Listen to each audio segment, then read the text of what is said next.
बेटा, determining materiality, जब हम मटीरियलिटी डिटर्मिन करते हैं तो कैसे डिटर्मिन करेंगे? आज का हमारा मुद्दा कि सर मटीरियलिटी डिटर्मिन करनी है, उसका तरीकाकार क्या है? याद है कल हमने डिस्कस किया था एग्जाम टिप्स। बेचारा एक जो एग्जामिनर है उसने तड़प के आपको बताया था कि सर जब आप लफ्ज यूज कर रहे होते हैं वहां पे मटीरियलिटी डिटर्मिन करना लिखा करें, ना कि मटीरियलिटी कैलकुलेट, क्योंकि ये कैलकुलेट नहीं की जाती बल्कि ये तो डिटर्मिन की जाती है, क्योंकि मटीरियलिटी ये एक प्रोफेशनल जजमेंट होती है, ये प्रोफेशनल जजमेंट होती है ऑडिटर की। ये कोई तरीकाकार नहीं होता कि आप क्लैरिकल काम है कि आप उसको कैलकुलेट करें और उसको बता दें कि भाई ये हमारी मटेरियलिटी है, बल्कि ये आपकी प्रोफेशनल जजमेंट होती है जिसके मुताबिक आप अंदाजा लगाते हैं कि ये मटेरियलिटी होनी चाहिए according to user of financial statements. इसलिए मेरे बच्चों, जब आपने मटेरियलिटी डिटर्मिन करनी है तो मटेरियलिटी डिटर्मिन करते वक्त 5 स्टेप्स हैं। स्टेप वन अभी हम देखेंगे मेरे बच्चे कि स्टेप वन में हम अंडरस्टैंडिंग डेवलप करेंगे ऑर्गेनाइजेशन के ऑनरशिप स्ट्रक्चर की और यूजर ऑफ फाइनेंशियल स्टेटमेंट। ये बहुत इंपॉर्टेंट होगा मेरे बच्चों। हमें अंदाजा लगाना है कि ऑर्गेनाइजेशन का स्ट्रक्चर क्या है, ऑर्गेनाइजेशन का ऑनर कौन है। हमें अंदाजा लगाना होगा कि यूजर ऑफ फाइनेंशियल स्टेटमेंट्स कौन होगा, उसके लिहाज से हम मटीरियलिटी डिटरमिन करेंगे। अब आप कहेंगे सर ऑनर तो हम यही पढ़ते आ रहे हैं, उसके अंदर के ऑनर कौन होगा? शेयर होल्डर होंगे। नहीं नहीं मेरे बच्चे, ये उस लिहाज से खाली ऑनरशिप नहीं देखनी, हम देखेंगे यहाँ पे रिस्क एंड रिवार्ड के लिहाज से भाई किसका ज्यादा रिस्क लगा हुआ है। जस्ट एग्जांपल मेरे बच्चे अज्यूम कर लो कि अगर आप कोई कारोबार करने जा रहे हैं, उस कारोबार में आपने पैसा लगाया, उस कारोबार के अंदर अज्यूम कर लो कि 30 रुपए आपने लगाए और 70 रुपए आपने बैंक से लेकर उधार वो लगाए हैं। अगर वो कारोबार कल डूब जाता है मेरे बच्चे, वो कंपनी कल डूब जाती है, मुझे खुद बताएं कि किसका ज्यादा नुकसान होगा? क्या आपका ज्यादा नुकसान होगा? आपके तो 30 रुपए डूबेंगे, लेकिन जो बैंक है जिसने उधार दिया उसके 70 रुपए डूबेंगे। इसका मतलब कि हकीकत में यहाँ पे जो मालिक था वो कौन है? वो आप नहीं बल्कि वो बैंक है। तो इस लिहाज से हम स्ट्रक्चर देखेंगे ऑर्गेनाइजेशन का, उसका ऑनरशिप स्ट्रक्चर का अंदाजा लगाएंगे एक्चुअली मालिक कौन है। अगर कल यहाँ पे कुछ गलत हो जाता है कंपनी के अंदर तो तरपेगा ज्यादा कौन? तो उस लिहाज से हमें पता चलेगा कि ये मालिक है वो। आप देखते हैं ना वो अक्सर वो मूवी भी है एक जुड़वा कुछ उसमें, दो भाई हैं आप, यानी कि एक दूसरा बंदा भी है जो उसी शक्ल का है, वो भी कहता है कि मैं भी इसका भाई हूँ। वो माँ होती है, वो उसने अंदाजा लगाना होता है कि इसमें उसका जो जेनवन है इसका बच्चा कौन है, क्योंकि दोनों की शक्ल सेम है। तो उसने दोनों बाजू उन बच्चों को एक एक को दे दिए, उन्होंने कहा कि जो अपनी तरफ खींच लेगा तो वो मेरा बच्चा होगा। तो उन्होंने खींचना शुरू किया तो एक बच्चे ने देखा कि भाई माँ को तो तकलीफ हो रही है, उसने क्या किया कि माँ को तकलीफ से बचाने के लिए अपना जो बाजू था वो छोड़ दिया कि भाई दूसरा। और दूसरे ने डेफिनेटली वो तो औलाद तो थी नहीं उसकी, उसको क्या इस चीज से फिक्र।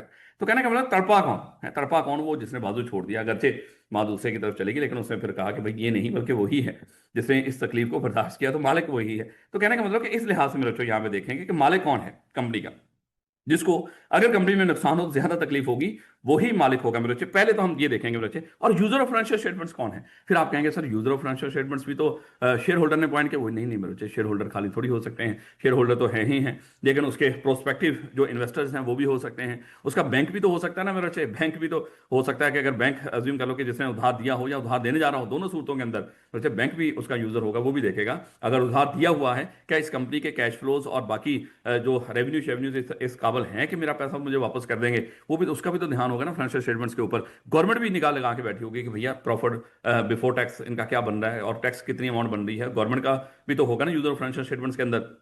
तो बड़े सारे लोग मेरे बच्चे यहाँ पे देखेंगे कि यूजर ऑफ फाइनेंशियल स्टेटमेंट्स कौन है। तो मालिक कौन है? स्टेप वन, मालिक कौन है और यूजर ऑफ फाइनेंशियल स्टेटमेंट्स कौन है। अब जब ये आपको पता चल जाएगा कि मालिक और यूजर कौन है, अब हम दूसरे स्टेप की तरफ आएंगे। यहाँ पे हमने डिटरमिन करना कि एलिमेंट्स कौन कौन से हैं फाइनेंशियल स्टेटमेंट्स के अंदर। आप कहेंगे सर फाइनेंशियल स्टेटमेंट्स के एलिमेंट्स तो अगर हम पीएनएल की बात कर लें तो बात रेवेन्यू से शुरू होती है, सेल से शुरू होती है, cost of sale, gross profit, आगे एक्सपेंसेस वगैरह की बात आ जाती है, एडमिन सेलिंग जो भी है, उसके बाद प्रॉफिट बिफोर टैक्स, टैक्स और प्रॉफिट आफ्टर टैक्स। तो सर यही कुछ होता है? नहीं नहीं मेरे बच्चों, अगर नहीं ऐसा नहीं है। अगर इस तरह बैलेंस शीट के बारे में अगर बात करें सर, वहाँ पे assets, non assets, current asset, non current assets, liability, current non current liability. तो अगर एसेट्स की बात करें, नॉन करंट एसेट्स की बात करें, property plant equipment, current assets वगैरह में इन्वेंट्री इस तरह की यही चीजें होती हैं सर। लाजमी नहीं है मेरे बच्चों। क्यों सर, इसमें ऐसा क्या हो सकता है? नहीं मेरे बच्चों, अब देखें, अगर आप बैंक ऑडिट करने गए हो मेरे बच्चों, अगर आप बैंक ऑडिट करने गए हो, मुझे बताओ क्या वहां पे आपको करंट एसेट्स के अंदर इन्वेंट्री दिखाई देगी? भाई उसकी तो इन्वेंट्री होती नहीं है, उसमें इन्वेंट्री क्यों होंगी? वहां पे प्रॉपर्टी प्लांट इक्विपमेंट मेरे बड़े डेफिनेटली प्रॉपर्टी होगी, लेकिन उस तरह की नहीं होगी जिस तरह एक फैक्ट्री, अगर कोई मैन्युफैक्चरिंग कंसर्न हो वहां पे प्रॉपर्टी प्लांट इक्विपमेंट होंगे। यहाँ पे भी होगी प्रॉपर्टी, लेकिन उस लेवल की नहीं होगी, ना तो प्लांट और उस तरह की मशीनरी होगी। तो कहने का मतलब कि यहाँ पे मेरे बच्चों जो एलिमेंट्स ऑफ फाइनेंशियल स्टेटमेंट्स वो भी देखा जाएगा जिस कंपनी का ऑडिट करने जा रहे हो, उसकी फाइनेंशियल स्टेटमेंट्स में एलिमेंट्स कौन से हैं। क्यों? क्योंकि हमने ये जो एलिमेंट्स हैं इन्हीं के खास परसेंटेज मटीरियलिटी के तौर पे डिटरमिन करनी है। जैसे ज्यूम कर लो, अब वहां पे होगा, इसका प्रॉफिट होगा, चले प्रॉफिट बिफोर टैक्स की बात कर लेते हैं। इसका प्रॉफिट बिफोर टैक्स है मेरे को 10 मिलियन, 10 मिलियन इसका प्रॉफिट बिफोर टैक्स है। हम यहाँ पे डिटरमिन कर लेंगे, ऐसा करते हैं, ये प्रॉफिट बिफोर टैक्स का हम 5% मटीरियलिटी के तौर पे रख लेते हैं। अब मेरे अगर हम प्रॉफिट बिफोर टैक्स का 5% मटीरियलिटी के तौर पे डिटरमिन कर लिया है, मान लो कि इसमें जितनी भी अमाउंट बन रही होगी, अज्यूम कर लो कि अगर 5 लाख रुपया अज्यूम कर लें, ये इसकी मटीरियलिटी हमने डिटरमिन कर दी। तो अगर 5 लाख रुपया आपने मटेरियल डिटरमिन कर दी प्रॉफिट बिफोर टैक्स की, अब रौला ये है कि ये भी तो देखना होगा प्रॉफिट बिफोर टैक्स है भी कि नहीं।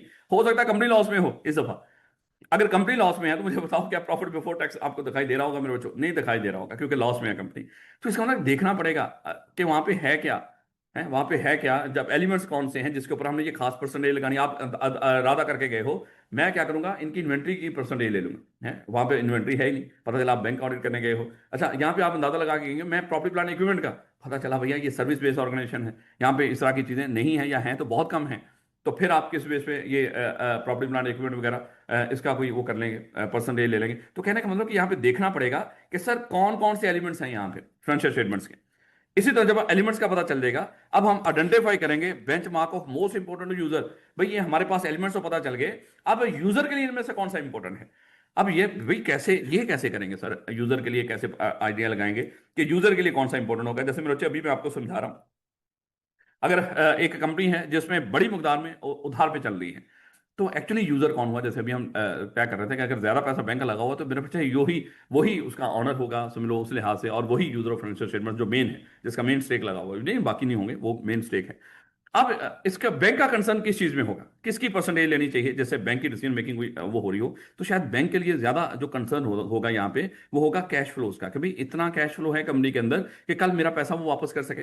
तो यहाँ पे रेवेन्यू वगैरह को आप कंसिडर कर सकते हो, या अज्यूम कर लो कि अगर उसको लग रहा है कि भाई इसके हालत तो खराब है, रेवेन्यू शेवेन्यू कैश फ्लो तो बड़े बुरे हैं, तो अगर ये कंपनी कहीं खुदा ना खासा खा दिवालिया में चली जाए, तो कम से कम इसके नेट एसेट ही देख लें भैया, है नेट एसेट, इसके जो एसेट्स हैं वो ही देख लें जरा कि एसेट्स इसके कितने, इसके पास कितने हैं। तो इस तरह के इसके कंसर्न हो सकते हैं। अगर इसी तरह बात कर ले कि अगर एसोसिएशन आफ्टर प्रॉफिट हो, तो उसमें मेरे बच्चे जो यूजर हैं डेफिनेटली वो कौन होंगे, मेनली वो होंगे जो उसको डोनेट करते हैं, जो डोनेशन देते हैं। अच्छा, उनके लिए क्या वो हो सकता है, वहां पे जो उसके एक्सपेंसेस हैं मेरे बच्चों, एक्सपेंसेस, एक्सपेंसेस की आप परसेंटेज ले सकते हो, क्योंकि एक्सपेंस कहाँ पे हो रहे हैं किस तरह के, तो वो उन लोगों का कंसर्न हो सकता है। अगर हम बात कर लें किसी आम कंपनी की जिसमें शेयर होल्डर्स का ही ज्यादा पैसा लगा हो, तो शेयर होल्डर्स का कंसर्न किस में हो सकता है बच्चे, वो डेफिनेटली उनका प्रॉफिट बिफोर टैक्स में उनका कंसर्न हो सकता है, क्योंकि वहीं से प्रॉफिट से उनको क्या मिलेंगे, डिविडेंड्स मिलेंगे। तो ये इनका कंसर्न हो सकता है। तो ये एलिमेंट इनके लिए ज्यादा बेहतर होगा कि हम इस एलिमेंट की खास परसेंटेज मटीरियलिटी के तौर पर डिटरमिन करें।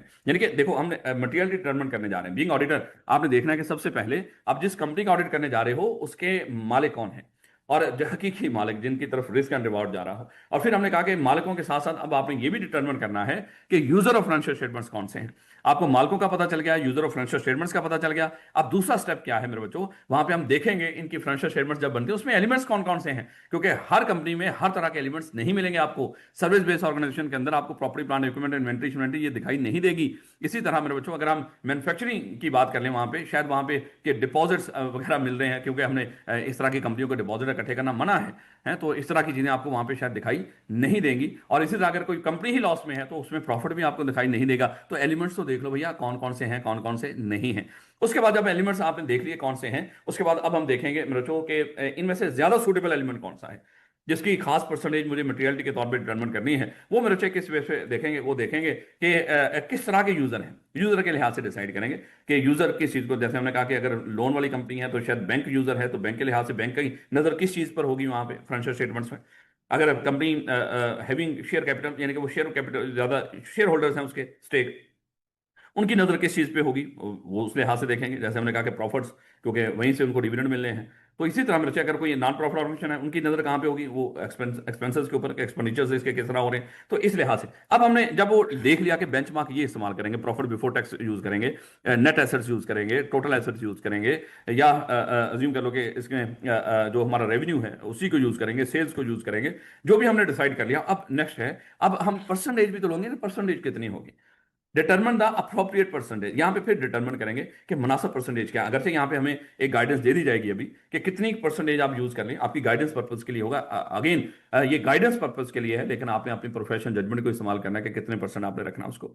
जब ये कर लेंगे फिर देखो, आपने यूजर ऑफ फाइनेंशियल स्टेटमेंट्स और स्ट्रक्चर का आइडिया लगा लिया, आपने एलिमेंट्स का आइडिया लगा लिया कौन कौन से हैं, इन एलिमेंट्स अब किस यूजर के लिए कौन से एलिमेंट्स ज्यादा मुनासिब हैं, फिर कितनी परसेंटेज उस एलिमेंट के ऊपर लगानी चाहिए। 4 स्टेप हो गए। अब पांचवा है, एक्चुअली हम एक और काम करते हैं जहां पे मटेरियलिटी डिटरमिन करते हैं, वहां पे एक परफॉर्मेंस मटेरियलिटी का भी कॉन्सेप्ट होता है, वो अगली वीडियो में आपको मिल जाएगा। ये 5 मेरे बच्चे चीजें हैं, बस अभी इतना बता रहा हूँ। 5वें स्टेप में एक परफॉर्मेंस मटेरियलिटी डिटरमिन करेंगे। ये परफॉर्मेंस मटेरियलिटी क्या होती है, ये हमारी ओवरऑल जो मटेरियलिटी होगी, अज्यूम कर लो 5 लाख रुपया, 5 लाख रुपया हमारी मटेरियलिटी है, ये हमने डिटरमिन कर ली 5 लाख रुपया। जो भी परसेंटेज लगा के अमाउंट निकली होगी वो कितनी है, 5 लाख रुपया। अच्छा, इस ये अगर कोई भी स्टेटमेंट 5 लाख या उससे ज्यादा की हुई हमारे लिए मटीरियल होगी, अगर 4 लाख की हुई तो हमारे लिए क्या है, इमटीरियल है। लेकिन एक मटीरियलिटी हम और डिटरमिन करेंगे जो ये एक्चुअल मटीरियलिटी से कम होगी, ये जो ओरिजिनल मटेरियलिटी है उससे कम होगी, उसका नाम होता है परफॉर्मेंस मटेरियलिटी। अज्यूम कर लो वो हमने रख ली 3,50,000 रुपया, 3,50,000। ये अभी देखेंगे मेरे बच्चों इसको क्यों रखते हैं सर, बस अभी इतना दिमाग में रखना। एक होती है एक्चुअल या ओरिजिनल मटेरियलिटी जो हम डिटरमिन करते हैं टोटल मटेरियलिटी, एक तो वो होगी मेरे बच्चे। उसके बाद जो हम ऑडिट परफॉर्म करते हैं वो परफॉर्मेंस मटेरियलिटी के बेस पे करते हैं। परफॉर्मेंस मटेरियलिटी अभी सिर्फ इतना दिमाग में रखना है कि ये हमेशा जो एक्चुअल मटेरियलिटी है उससे कम होती है, उससे कम होती है। ये क्यों होती है, क्या है, ये इंशाल्लाह आपको नेक्स्ट वीडियो में पता चलेगा। लेकिन मेरे बच्चे नेक्स्ट बढ़ते हैं मेरे बच्चे। अब ये 5 स्टेप हैं। हमने कहा था मटेरियलिटी को डिटरमिन करना है। अगर मटेरियलिटी को आपने डिटरमिन करना है तो उसके ये 5 स्टेप्स हैं मेरे बच्चों। क्या क्या स्टेप हैं? सबसे पहले understand the ownership structure and user of financial statements. अभी मेरे बच्चों हमने डिस्कस कर भी लिया, अभी रीड करके भी इसको देख लेंगे कि मालिक कौन है भैया, मालिक कौन है, और फाइनेंशियल स्टेटमेंट्स के यूजर कौन होंगे। उसके बाद दूसरा हम देखेंगे कि भाई अगर जिस कंपनी की फाइनेंशियल स्टेटमेंट का ऑडिट करने जा रहे हो, फाइनेंशियल स्टेटमेंट्स में ये तो देख लो क्या कुछ है उनके अंदर, क्योंकि हर कंपनी के फाइनेंशियल स्टेटमेंट्स में सेम एलिमेंट्स नहीं होते, सेम एलिमेंट्स नहीं होते। बैंक में, मैन्युफैक्चरिंग कंपनी में, एनपीओ में, गवर्नमेंट पब्लिक सेक्टर में कहीं ना कहीं इनमें फर्क आ जाता है मेरे बच्चे एलिमेंट्स के अंदर। इसी तरह जब आपको एलिमेंट्स का भी पता चल गया, फिर देखेंगे इन एलिमेंट्स में से ज्यादा मुनासिब, मोस्ट इंपोर्टेंट टू यूजर, वो कौन सा एलिमेंट है जो यूजर की जहां पे ज्यादा निगाह होगी। जब वो भी हमें पता चल गया, हम देखेंगे इस, अज्यूम कर लो वो है प्रॉफिट बिफोर टैक्स, जैसे हमने कह लिया, या वो टोटल एसेट्स हो सकते हैं, नेट एसेट्स हो सकते हैं, कुछ भी हो सकता है। हम कहते हैं कि अगर अज्यूम कर लो वो प्रॉफिट बिफोर टैक्स है, फिर हम देखेंगे प्रॉफिट बिफोर टैक्स अगर, जैसे अभी हमने कहा कि 1 लाख रुपए की अज्यूम कर लो कि फिगर है, तो हम इस पे क्या करेंगे, मुनासिब परसेंटेज लगाएंगे। हमने कहा कि जैसे 5% इसका ले लो, तो 5,000 रुपया हमारे लिए क्या है, ये मटीरियलिटी है। तो कहने का मतलब कि इस तरह करके, और आखिर पे एक परफॉर्मेंस मटीरियलिटी डिटरमिन करेंगे। परफॉर्मेंस मटीरियलिटी से मुराद क्या है कि हमारी टोटल मटीरियलिटी जो जो हमने 5,000 सेट की है, इससे भी कम एक मटीरियलिटी डिटरमिन कर लेंगे जो कि अज्यूम कर लो कि वो होगी 4,000 रुपया। वो हमेशा एक्चुअल मटीरियलिटी से कम ही होती है। ले बेटा, अब एक एक करके इसको थोड़ा सा पढ़ना है। Understand the ownership structure and user of financial statement, जैसे अभी हमने डिस्कस किया। बीइंग ऑडिटर आप मटीरियलिटी डिटरमिन करनी है आपने मेरे बच्चे, ये सारा प्लानिंग स्टेज पे काम हो रहा है। इधर 320 मेरे बच्चों आ गया यहाँ पे। आज 320 आपको कहता है कि आप मटेरियलिटी डिटरमिन करो। सर कैसे डिटरमिन करेंगे? आपको गाइडेंस दी जा रही है। गाइडेंस में आपको बताया जा रहा है कि डिटरमिन करो इसके यूजर कौन है फाइनेंशियल स्टेटमेंट्स। हमने कहा कि सर यूजर कौन हो सकता है? हमने कहा कि भाई कोई भी जिसने इसकी बेस पे इकोनॉमिक डिसीजन लेने हैं। अब वो फाइनेंशियल, वो शेयर होल्डर भी हो सकते हैं, वो बैंक भी हो सकता है, वो गवर्नमेंट भी हो सकती है, वो मेरे बच्चे कोई भी हो सकता है इस तरह का। हमने यूजर, फिर ये देखे मालिक कौन है। हमने कहा कि मालिक का सर कैसे पता है, वो तो शेयर होल्डर ही होते हैं। जैसे भी मैंने आपको बताया भाई, लाजमी नहीं जिसका ज्यादा स्टेक लगा हुआ है मेरे बच्चों। तो ये सारा कैसे डिटरमिन करेंगे आप? अब अगला सवाल होगा कि ये कैसे सर डिटरमिन करेंगे? भाई आपने understanding of the entities environment आइजर 315 के अंदर क्या वो डेवलप नहीं की थी? बिल्कुल डेवलप की थी आपने। क्या उससे आपको पता चल नहीं गया था उसमें अंडरस्टैंडिंग ऑफ द एंटिटी?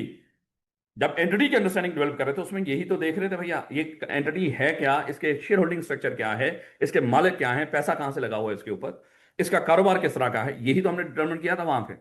तो अंडरस्टैंड किया था उसको, तो वहीं से आपको पता चलेगा कि एक्चुअली इसके मालिक कौन है और इसके यूजर ऑफ फाइनेंशियल स्टेटमेंट्स कौन से होंगे। तो ये देखिएगा मनुष्य, यानी कि 2 तरह के मेन हमारे प्राइमरी यूजर्स हो सकते हैं उस लिहाज से, एक शेयर होल्डर्स और दूसरा डेट होल्डर्स। यानी कि अगर कंपनी ज्यादा उधार पे चलती है तो एक्चुअली उसके जो यूजर हैं फाइनेंशियल स्टेटमेंट्स के, मालिक तो चले जो भी है, लेकिन यूजर ऑफ फाइनेंशियल स्टेटमेंट्स कह लें या हकीकी मालिक, चाहे मालिक शेयर होल्डर दिखाई दे रहे हैं, लेकिन हकीकी मालिक में जैसे होता है ना कि आप लीज पे गाड़ी लेकर कोई फिर रहे हो, आपको लग रहा होता है कि आप मालिक हैं, आप रेसे लेकर फिर रहे हो, लेकिन हकीकी मालिक उसका बैंक ही है। जब तक आप उसकी सारी इंस्टॉलमेंट्स पे नहीं कर देते, क्योंकि खुदा ना खासा किसी वक्त भी कुछ इस तरह का मामला हो सकता है, इंस्टॉलमेंट ना हो, वो अपना एसेट वापस लेके जा सकते हैं।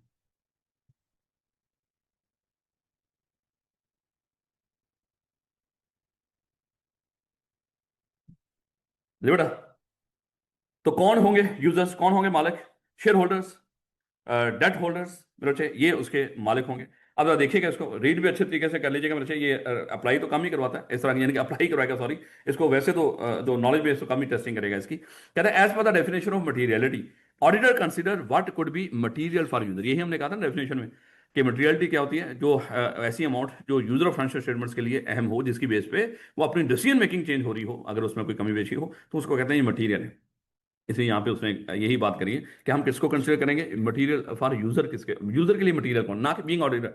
आप ऑडिटर के लिए नहीं मटेरियलिटी देखेंगे, आप यूजर के लिए देखेंगे, उसके लिए मटेरियल क्या है। ऐसा होता है ना, अक्सर हम खुदा ना खासा किसी को बुरा भला कह देते हैं, कोई गाली निकाल देते हैं, अपने लिहाज से दे रहे होते हैं। हमने ये देखा ही नहीं कि उसके लिए उसका मटेरियलिटी लेवल क्या है।